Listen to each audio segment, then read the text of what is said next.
Hello, I'm Jeff Paur, senior writer with RealTime Fantasy Sports, and welcome to another edition of the RealTime Fantasy Sports Show.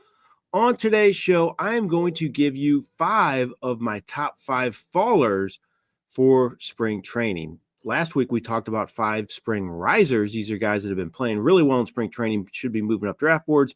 These are guys not playing so well right now and posting some really poor numbers, so they should be maybe falling in draft boards a little bit. Again, you don't want to look too much into spring training stats, but you can't just totally ignore them. And these are 5 guys who are having really bad springs and should maybe be moving down your draft boards a couple spots.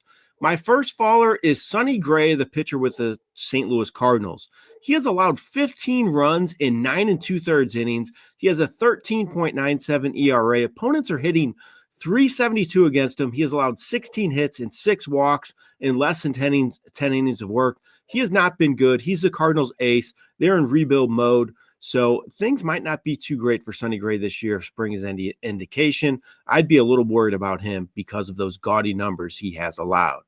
My next spring faller is Ozzie Albies, second baseman of the Atlanta Braves. He's hitting just 156. He doesn't have a run batted in. He has just 1 extra base hit in 32 at-bats. He has not stolen a base as well. There's a lot of hope for him for a big bounce-back season after playing just 99 games last year with very mediocre numbers, but his spring has not been very good, so I might temper those expectations a little bit.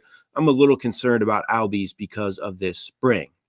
My next faller is Angels outfielder Jo Adell. So Adell finally showed some signs of life last year, but he still hit just 207. He showed good power, stolen bases as well, but his batting average was way down, and he was a bust to start his career until last season, but his spring has been pretty awful. He's hitting 164 and 55 at-bats.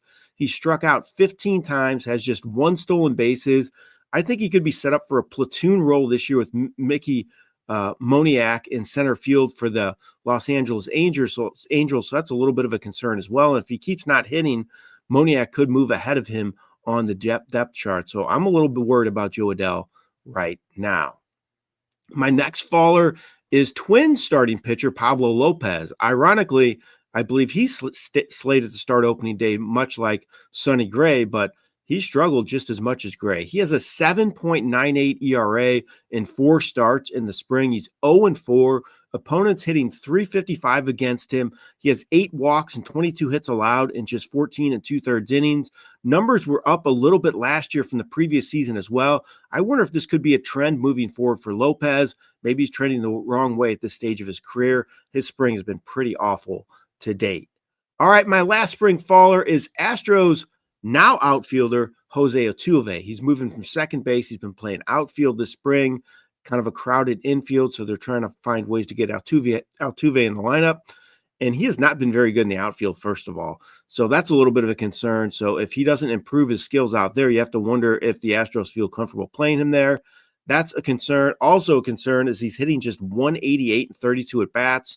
He's struck out 9 times, hasn't stolen a base. He's 34 years old, coming off a season where he had more than 100 strikeouts. For the first time in his career, he struck out 119 times. Those numbers were way up for him. He's getting older, moving to a new position. I think he has some concerns for the coming season, Jose Altuve. All right, those are 5 of my spring fallers for this season. These are guys not performing very well right now, so consider that when you're making your next picks on RT Sports. Getting a draft today here at RealTime Fantasy Sports. Go to rtsports.com.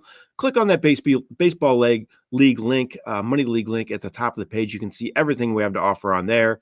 A lot of great leagues, a lot of interesting formats. You name it, we offer it here at RealTime Fantasy Sports. Good luck this season. This has been Jeff Paur for RealTime Fantasy Sports.